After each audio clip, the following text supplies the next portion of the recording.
দর্শক সন্দ্বীপের একমাত্র ইকো ভিলেজে এখন এই মুহূর্তে আমরা অবস্থান করছি। তবে এখানকার সারাউন্ডিংস অ্যানালাইসিস করে আমাদের যেটা মনে হচ্ছে, যেটা এখন কিন্তু সক্রিয় নেই। কেন জানি মনে হচ্ছে এটা আমাদের সন্দ্বীপের যে মূল শহর, যে বসতি, সেখান থেকে কিছুটা দূরে। আমরা ইকো ভিলেজের একেবারে খুব সম্ভবত যেখান থেকে সেন্ট্রালাইজেশন হবে, একেবারে সেন্টার জায়গা, সেখানে অবস্থান করছি।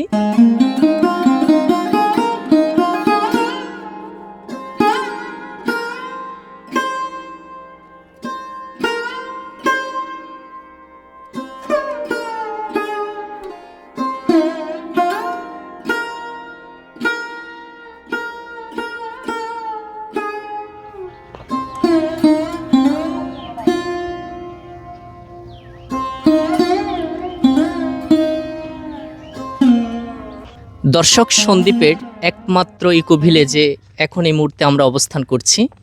দর্শক সন্তোষপুর ইউনিয়নের একেবারে উত্তরে বেড়িবাঁধ সংলগ্ন এই ইকো ভিলেজে প্রথমবারের মতো আমার আসা, এবং এটার সঠিক অ্যাড্রেসিং যদি করি সেটা হচ্ছে বটতলি ঘাট যেটা এবং বানিয়াছড়া ঘাট যেটা, এই দুটি ঘাটের মধ্যবর্তী একটা অঞ্চলে এবং বেড়িবাঁধের সাথে লাগানো এই ইকো ভিলেজটা। দর্শক, এই ইকো ভিলেজটা কী কারণে এভাবে আছে, কি পরিত্যক্ত আছে, নাকি এটার কাজ এখনও শুরু হয় নাই, নাকি বর্ষাকালের কারণেই বেসিক্যালি এটা স্টপ হয়েছে, আমি জানি না। তো যতটুকু ধারণা আর কি, যে ইকো ভিলেজটা এখন কিন্তু অ্যাক্টিভ না।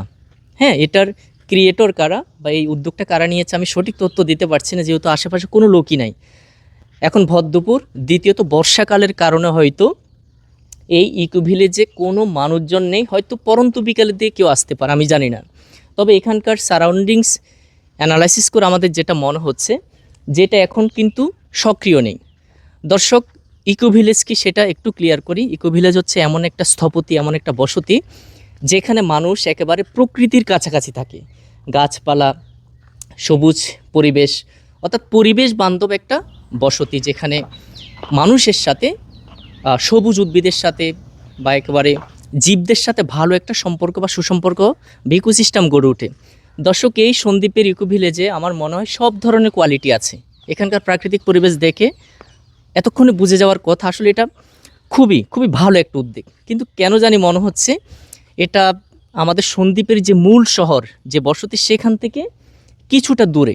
জানি না জনপ্রিয়তা কেমন হয়, তবে তার জন্য শীতকাল পর্যন্ত অপেক্ষা করতে হবে। তো যারা এ ধরনের উদ্যোগ নিয়েছেন তাদের সাথে কথা বলার কোনো সুযোগ নাই এখন এই মুহূর্তে। আমরা ইকো ভিলেজের একেবারে খুব সম্ভবত যেখান থেকে সেন্ট্রালাইজেশন হবে, একেবারে সেন্টার জায়গা, সেখানে অবস্থান করছি। এবং আশেপাশে ঘুরে যতটুকু বুঝতে পারলাম যে এখন কিন্তু এখানে পরিচর্যা করা হচ্ছে না, অনেক কিছুর অভাব আছে। অদূর ভবিষ্যতে এটার পরিকল্পনা কী হয় জানি না। তবে যেহেতু আমি এসেছি, এটার সর্বশেষ আপডেটটা আপনাদেরকে দেওয়ার চেষ্টা করেছি। সন্দ্বীপ থেকে কেউ দেখে থাকলে অবশ্যই শেয়ার করবেন, ভিডিওতে লাইক করবেন। ধন্যবাদ।